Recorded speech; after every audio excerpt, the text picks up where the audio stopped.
Warriors owner Joe Lacob was asked about a Defensive Player of the Year candidate to avoid tampering charges and told the San Francisco Chronicle this, quote, "In some ways, it doesn't really fit what we're doing.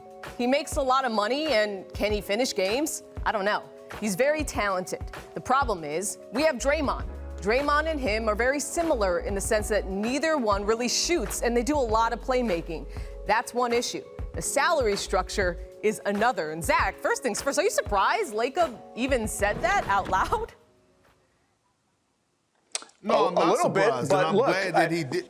Oh. Zach, go first. We'll get to you in a second, Go ahead, Perk. Zach.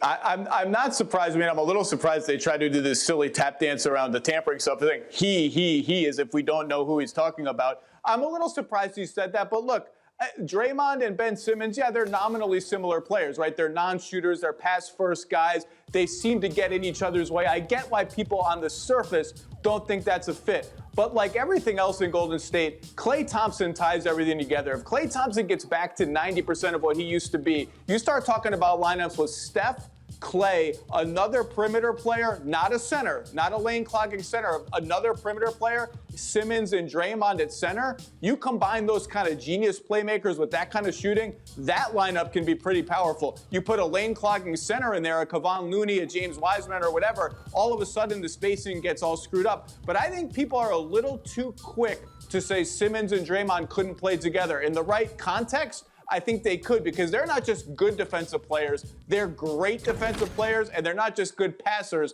They're great passers. They can make some magic together if the pieces around them are right.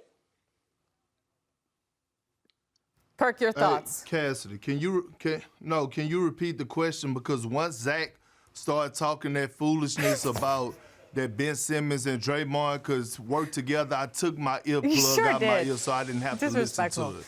Yeah, I did. Well, okay, first, you did want to jump in on your reaction to Joe Lacob even saying this. So let's start there, and then we'll get into Draymond and Simmons. All right. Well, you know what? I actually love him coming out because we are, 10 days away from training camp. And I think the Golden State Warriors are in a great place right now. They got Klay Thompson returning in a few months.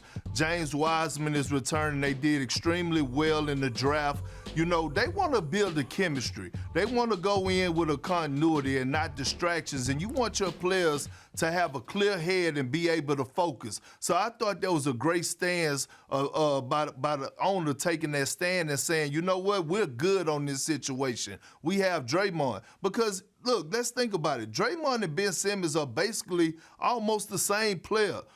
I mean, Ben Simmons is a more athletic version of Draymond. Draymond has become a point forward. That's what Ben Simmons is, and those two would work well together. If a trade was to happen between those guys, Draymond would probably be in that trade. And I said this time and time again, that Draymond Green is the heart and soul of the Golden State Warriors. Just because he's not the best player doesn't mean that he's not the heart and soul. He is the true definition of culture. Just like when I was with the Oklahoma City Thunder and they had James Harden, Kevin Durant, and Russell Westbrook, you know who the heart and soul of that team was? It was Nick Collison. Like, you don't have to be the best player to be the heart and soul, so getting rid of Draymond would be a stretch for Ben Simmons, I think. Yeah, and look, Joe Lacob, even if it is just because he doesn't want to mix Ben Simmons and Draymond Green, him coming out and saying, you know, we don't really want Ben Simmons, does not help Ben Simmons' trade value, which is already low, and his league ranking has even taken a hit. Thanks for watching ESPN on YouTube. For live streaming sports and premium content, subscribe to ESPN Plus right now.